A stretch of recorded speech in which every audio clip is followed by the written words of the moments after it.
السلام علیکم ناظرین، ویلکم ٹو دا ہیلتھ شو. میں ہوں آپ کا ہوسٹ ڈاکٹر اکرام. ناظرین، ہم میں سے ہر شخص مختلف طور پر بنا ہوا ہے. مثال کے طور پر اگر جلد کی بات کی جائے تو ہم میں سے ہر شخص کی جلد ایک دوسرے سے مختلف ہوتی ہے.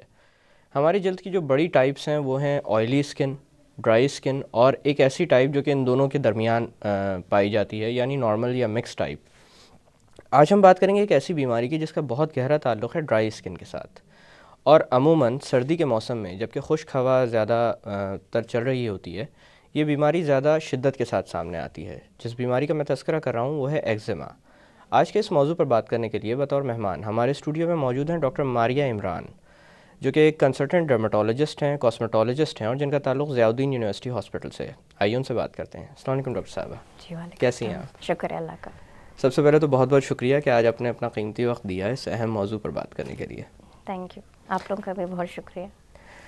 ڈاکٹر صاحبہ، ایگزیما کتنی عام بیماری ہے؟ دیکھیں آلموسٹ اباؤٹ 60% جو ہمارے یہاں پاپولیشن ہے، دے سم وے اور the other they have eczema. اب وہ کس فارم میں ہوتا ہے وہ ڈفرینٹ ہوتا ہے، ویری کرتا ہے from person to person. G. Eczema کا سب سے پہلے تو یہ کہ ایگزیما ہے کیا، ہمارا کس طرح سے ہمیں اس کو کلاسیفائی کرتے ہیں یا کیا ہے، کیا جو ایک نارمل ایک بندہ جو ہے اس کو سمجھ آنی چاہیے. ایکچولی ایگزیما کا مطلب ہوتا ہے ٹو بوائل. ٹھیک ہے. جی. جتنے بھی ڈرماٹائٹس ہیں وہ ایگزیما ہو سکتا ہے، یعنی جلد میں ہونے والی تمام طرح کی سوزش یا پھر سرخی ریڈنس جی. اگر ہو جائے تو وہ ایک طرح سے ایگزیما. کہتے ہیں کہ آل ڈرماٹائٹس از eczema but all ایگزیماز are not ڈرماٹائٹس. اچھا. ٹھیک ہے نا. تو مطلب ڈرماٹائٹس کا مطلب یہ ہو گیا، جیسے یوزلی ہمارے یہاں جو ہے لوگوں کا یہ کانسیپٹ ہے کہ ایگزیما مانے الرجی. تو اب میں یہاں پہ تھوڑا سا زور دوں گی کہ جو ہمارے مسکنسیپشنس ہیں تو وہ دور کیے جائیں کہ ایگزیما ہوتا کس کس طرح کا ہے. جی. دو قسم کے ایگزیماز ہوتے ہیں. ایک ہوتا ہے ایکزوجینس ایگزیما یعنی بیرونی ایگزیما ہوتا ہے، اور ایک ہوتا ہے انڈوجینس ایگزیما.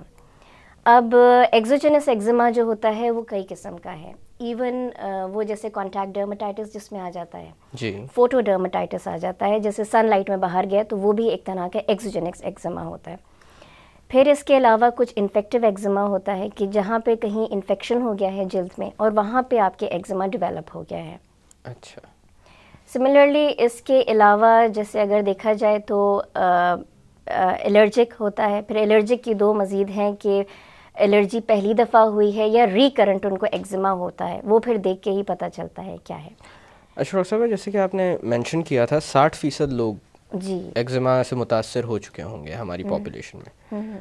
تو اس مناسبت سے میں آپ سے پوچھنا چاہوں گا کہ کچھ بیماریاں ایسی ہوتی ہیں جو عمر بھر ساتھ رہتی ہیں، کچھ بیماریاں ایسی ہوتی ہیں کہ ہوئیں اور ختم ہو گئیں، جیسے نزلہ زکام ہے کہ آپ کو ہوا وقتی طور پر اور ختم ہو گیا. بالکل. ایگزیما کو آپ کس طرح کی بیماریوں میں رکھتی ہیں؟ دیکھیں ایگزیما ڈپینڈ کرتا ہے کہ کس قسم کا ہے. اگر وہی بات آتی ہے کہ اگر انڈوجینس ہے، جیسے سبورک ڈرماٹائٹس ہے جو کہ بڑا کامن ہے بچوں میں بھی یا بڑوں میں بھی.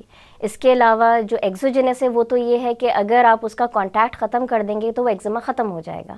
یا کوئی انفیکشن کی وجہ سے ایگزیما ہو گیا ہے، جیسے یوزلی ہمارے پاس کسی کے السر ہوتے ہیں پاؤں کے اوپر، زخم ہو جاتے ہیں تو اس کی سراؤنڈنگ اسکن جو ہے وہ ایگزیمیٹائزڈ ہو جاتی ہے، مطلب وہاں پہ ایگزیما بننا شروع ہو جاتا ہے.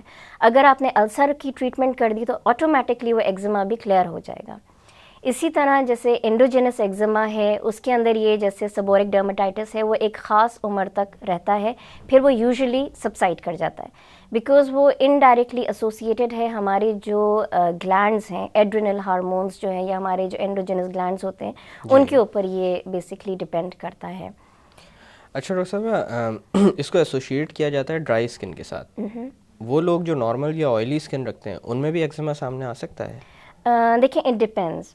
لائک اگر ہم اس کو یوں بہتر ہوگا اگر ہم یوں کریں کہ جیسے آئلی اگر اسکن ہے ان کی، اگر انہوں نے کوئی کاسمیٹک سے الرجی ہے تو وہ ہو سکتا ہے ایگزیمیٹائزڈ ہو جائے.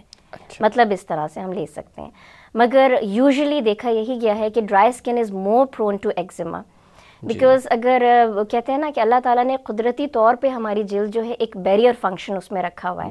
It has a very good magnificent balance کہ ہماری آؤٹر انوائرمنٹ اور ان سائڈ انوائرمنٹ میں ایک بیلنس قائم ہے کیا ہوتا ہے کہ جب ایگزما ہوتا ہے تو آبویسلی جو ہماری اسکن کا نارمل ٹون ہے، نارمل ٹیکسچر ہے، وہ بڑا ڈسٹرپٹ ہو جاتا ہے.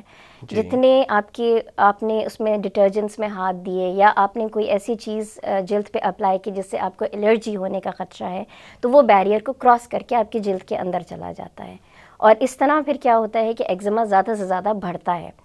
آن دی ادر ہینڈ اگر ہم ایگزما انڈوجینس ہے، وہ کہتے یہ بھی ہیں کہ وہ اسٹریس ریلیٹڈ ہو سکتا ہے، کچھ بیماریوں کے ساتھ ایسوسیٹیڈ ہے، جیسے پارکنسنس بیماری ہے اس کے ساتھ بھی ایسوسیٹیڈ، HIV کے ساتھ ایسوسیٹیڈ، ایون کچھ امیونو ڈیفیشنسی اسٹیٹس ہوتی ہیں جس میں بلڈ کی لیوکیمیاز اور اس طرح کے جو ہوتے ہیں، اس میں بھی ایگزما یا سیبورک ڈرماٹائٹس طرح کی پکچر آ سکتی ہے. ایگزما کیا والدین سے بچوں میں بھی منتقل ہو سکتا ہے؟ It depends on what type of eczema, کون سے قسم کا ایگزما ہے. اگر تو آپ کے پاس جیسے کانٹیکٹ ڈرماٹائٹس ہے تو وہ ایستھما سے ریلیٹڈ ہے، وہ پھر یہ کہ فیملیز میں چلتا ہے. جی. بٹ یوزلی ایگزما جو ہے جیسے گریویٹیشنل ایگزما ہم کہہ دیں یا ہینڈ ایگزما کہہ لیں، وہ یوزلی ایک انڈیویجول کے اوپر ہی ڈپینڈ کرتا ہے. فیملی میں کسی ایک شخص کو وہ ایگزما ہو سکتا ہے، ناٹ نیسسریلی کہ وہ دوسرے اس کی بردر کو بھی ہو یا اس کے کسی اور بہن بھائی میں بھی ہو. ایگزما کے ساتھ اکثر و بیشتر جیسے بچوں کے اندر ایٹوپک ایگزما زیادہ تر نظر آتا ہے، تو اس فارم کے بارے میں آپ سے یہ پوچھنا چاہوں گا کہ دیکھا یہ گیا کہ بڑے ہونے کے ساتھ ساتھ یہ چیز غائب ہو جاتی ہے یا ایگزما چلا جاتا ہے، جو شاید آگے چل کر عمر میں کبھی واپس بھی آ سکتا ہو، لیکن اس کی وجہ سے خیال یہ پایا جاتا ہے لوگوں میں کہ یہ بچپن میں ہو جاتا ہے جو کہ بڑے ہونے پر صحیح ہو جائے گا. کیا واقعی ایسا ہے؟ یوزلی ہے یہ، مگر یہ کہ اگر تو ایستھما کے ساتھ ایسوسیٹیڈ ہے تو یہ پھر ہو سکتا ہے کہ پرولونگ رہے. تو یہ دو صورتحال ہیں. اگر تو صرف ایگزما ہے تو کوئی مسئلہ نہیں ہے. ایٹوپک ڈرماٹائٹس بھی یوزلی 12 ایئرس کی ایج میں یا تھوڑے اور عمر میں اگر بڑھ جاتا ہے پیشنٹ تو وہ صحیح ہو جاتا ہے. مگر اگر اس کے ساتھ ایسوسیٹیڈ ایستھما بھی ہے اس کو، یا اس کو کوئی اور بھی الرجی ہے کسی چیزوں سے، تو وہ پھر مشکل ہے اس کا ٹھیک ہونا. پہلے تو آپ کو پرائمری ڈیزیز کو صحیح کرنا ہے، پھر اس کے بعد آہستہ آہستہ رفتہ رفتہ وہ چیز سیٹل ڈاؤن ہو جاتی ہے. اشرف صاحبہ، جیسے کہ سر کے اندر خشکی بھی ایک بہت کامن مسئلہ ہے، جی جی، کیا یہ بھی ایگزما کی ایک فارم ہو سکتی ہے؟ دس از سیبورک ڈرماٹائٹس. جیسے میں نے عرض کیا کہ یہ انڈوجینس ایگزما ہے جو کہ اندرونی ہے. اب اس میں جو ہے ایک ڈیزیز ہوتی ہے سوریاسس، اس سے ڈفرینسیشن بڑا ضروری ہوتا ہے. اس میں بھی یہی اسی طرح کی اسکیلپ پہ چھوٹے موٹے موٹے اسکیلز آ جاتے ہیں وائٹ کلر کے، اور فنگل انفیکشنز وغیرہ جو ہیں وہ بھی آپ کے اس طرح پیٹرن میں ہو سکتا ہے. تو یہ ڈفرینسیشن کرنی پڑتی ہے اس کی نا. باقی یہ کہ سیبورک ڈرماٹائٹس بھی ڈپینڈ کرتا ہے، وہی میں نے ہارمونس کا بتایا کہ جیسے جیسے پیوبرٹی آتی ہے تو یہ آٹومیٹکلی زیادہ ہوتی رہتی ہے. پھر over a period of time جب آپ کی اینڈروجنز یا آپ کی جو ہارمونس ہیں وہ جب لوور ڈاؤن ہونے لگتے ہیں تو آٹومیٹکلی یہ سبسائڈ کر جاتی ہے. یعنی ایڈولیسنس کا پرابلم کہہ سکتے ہیں. جی ہاں، ایڈولیسنس کا. بٹ کبھی کبھی یہ بھی دیکھا گیا ہے کہ بچوں میں بھی یہ چیز شروع ہو جاتی ہے جس میں ان کا نیپکن ڈرماٹائٹس کی فارم میں نظر آتا ہے. ان کا یوزلی یہ ہوتا ہے کہ ان کی ریٹرو اوریکولر جو ریجنز ہیں وہاں پہ ہوتا ہے نیپکن. جی ہاں، کان کے پیچھے ان کے نیپکن ایریا جو نیپکن ڈرماٹائٹس ہے وہاں پہ کانٹیکٹ ڈرماٹائٹس. اگر نیپی چینج نہ کی جائے یا اس پہ کوئی پاؤڈر وغیرہ لگایا جائے یا کوئی اریٹنٹ ہو، ایون اگر جیسے فیسز ہو گئے، پوٹی کی بھی ہے بچے نے، ماں نے نہیں چینج کیا ہے، یا فریکوینٹ اس کو یورینیشن ہو رہی ہے، تو وہ بالکل اسی طرح سے کہ وہ ڈیولپ ہوتا رہتا ہے اور آگے بھی بڑھتا رہتا ہے وہ باڈی میں. اچھا ڈاکٹر صاحب، اس مرض کے ساتھ کس طرح کی علامات ملتی ہیں اور زیادہ تر جسم کے وہ کون سے حصے ہوتے ہیں جن میں ایگزما زیادہ تر نظر آتا ہے؟ دیکھیں، ایگزما کا پھر وہی بات آتی ہے کہ ہم کون سے ریجن کا ایگزما ڈسکرائب کریں. اگر ہم اسکیلپ سے شروع کرتے ہیں جی تو یہ سیبورک ڈرماٹائٹس کی پکچر میں، کبھی کبھی آئیلٹ ڈرماٹائٹس کی فارم میں کسی نے کوئی کانٹیکٹ جیسے مسکارا لگا لیا یا آئی شیڈ لگا لیا، کاسمیٹک ڈرماٹائٹس ہو گیا. پھر یہ کہ میک اپ ڈرماٹائٹس یا آپ کا کہیں پہ بھی آ سکتا ہے. جو باقی چیزیں ہیں وہ یہ کہ ہینڈ ایگزما، جیسے واشر وومنز ہوتے ہیں، ڈٹرجنٹس آپ نے یوز کیے، سوپس یوز کیے، جس کی وجہ سے یہ ہینڈ ایگزما ہو گیا. اور اس کے علاوہ جو اولڈ ایج پیشنٹس ہیں ان میں اسٹیٹوٹک ایگزما ہوتا ہے، مطلب یہ گریویٹیشنل ایگزما بھی کہتے ہیں اس کو، کہ وہ پاؤں جب بہت دیر تک لٹکائے رہتے ہیں یا بیٹھے رہتے ہیں تو جو ان کا بلڈ سرکولیشن ہے وہ اوپر نہیں جاتا، جس کی وجہ سے وہ نیچے ڈیولپ ہو جاتا ہے اور ایگزما ہو جاتا ہے. اس کی علامات کا جو ہے سب سے بڑا وہ یہ ہے کہ ایک تو خارش ہوتی ہے.